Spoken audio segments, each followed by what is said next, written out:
Western officials are warning that Ukraine's efforts to defeat a Russian invasion are certain to fail without more help from Canada, the United States, and Europe. This comes as aid packages continue to stall in the U.S. Congress and European Union. While substantial help from the EU was thwarted by a veto from Hungary, Ukraine's allies are trying to find a workaround to get more money to the embattled nation in the new year. Meanwhile, Russian President Vladimir Putin held his first big news conference since the invasion began nearly 2 years ago.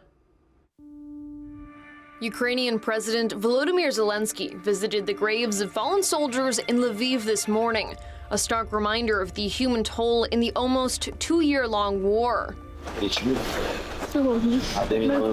The mother of Pavlo Sherbina tells the president her son served in the 28th Brigade and died fighting in Bakhmut.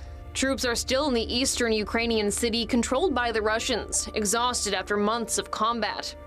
This comes as American and European allies are scrambling to get the embattled nation more funding and arms. A U.S. military official says Ukraine is, quote, certain to fail without it, estimating troops would only be able to hold off for a few more months on their own. The official says worst-case scenario would see a significant setback or even defeat by summer. Despite that, Zelensky is still struggling to shore up aid from his allies. U.S. President Joe Biden has so far been unable to get a $60 billion package through Congress following Zelensky's Tuesday White House visit.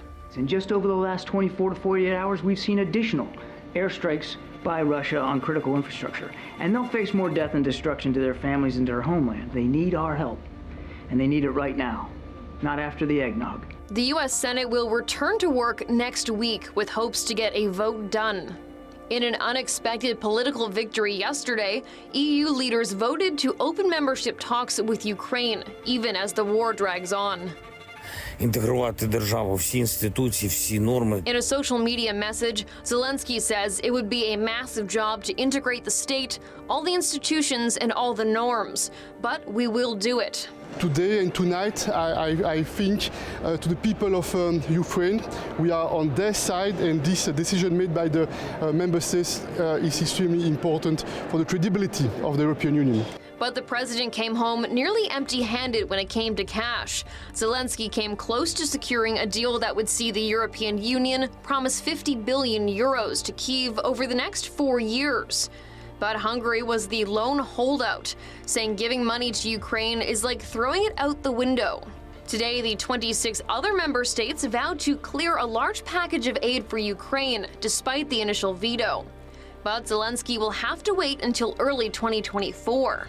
People in Europe will not see any benefit if Moscow receives a pass from Brussels in the form of negativity towards Ukraine. Putin will surely use, of course, this against you personally and against all of Europe. In Moscow, Russian President Vladimir Putin talked about the war in his year-end speech, the first time he's done that since the invasion in February 2022.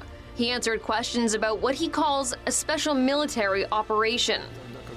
There will be peace when we achieve our goals. They haven't changed.